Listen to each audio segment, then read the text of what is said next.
2 months or a month's time, when that became a sole ulcer, I would have glued a block on this inside claw. And I'd start off by just cleaning the hoof.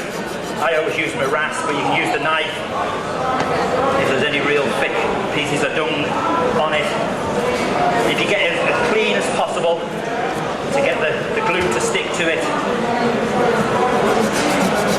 And just give it a good rasp, get every bit of dung off it.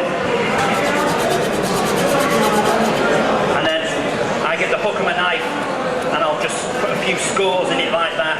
It just gives glue somewhere to bite, to stick to.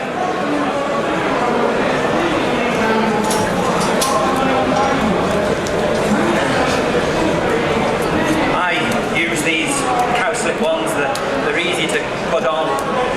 There are other ones on the market. There's the wooden one where you can get the tube of glue, or you mix the glue in a cup. But it's harder to get the wooden one in the right place. This is designed, and they come in all different sizes. This is a large one, and you want it to come as far back as possible without coming too far onto the heel. Check the shoe on the claw before you fit it. If it sits about there, it would be too far forward.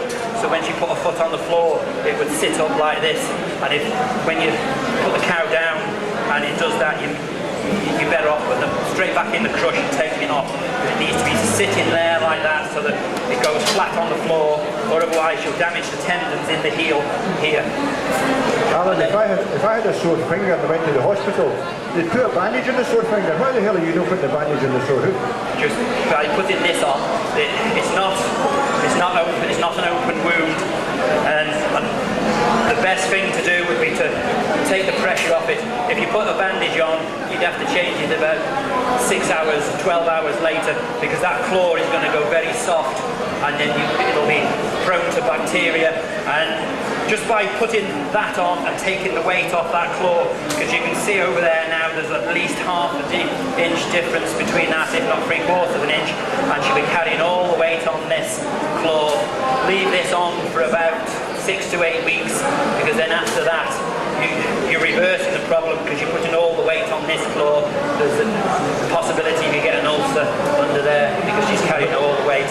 Would you just leave the cowslip on it till it leave it off, on for about the 8 weeks? If the cattle are housed, it wears out after the 8 weeks and it'll be gone. And to put it on, you mix the liquid and the powder in, just tip it all into there and give it a stir. And I normally just wait for a couple of seconds for it to start to go off, and then push it on with all the glue, and I just get that and I tap it up to make sure it's all gone back. Some of the glue will come out the side. With the gloves on, I just squash it in the side and then just wait for 2 or 3 minutes and it'll set hard.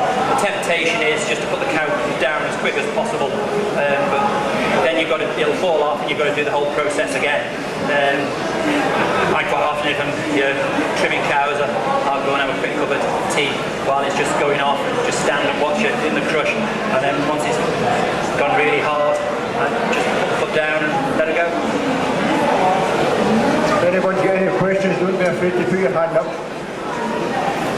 Now that really would have been a major problem in about a month's time. That's an ideal one to show for a demonstration what preventative trimming is all about. What about putting cows to a foot bath? How often would you do that? Seeing the damage that's on that cow's hoof? Well, the foot bath is to eradicate a lot of the cracks here in the heel. That ulcer there has been caused just because of the height difference in the two claws. 2 or 3 times a week if possible. The more often you can do it, the better. Part of that hoof problem in that cow perhaps is the feed line that she's feeding at, perhaps the concrete's maybe a bit rough or uneven surfaces or whatever. Could that cause that? No, not really, not on the back feet. Feed barrier problems occur more on the front foot. That is just purely milk production and everyday modern dairy life. Every cow eventually will end up like that if you don't trim them. Like I say, the farmer said this cow was due to be trimmed in this next week or so as a drying off routine, and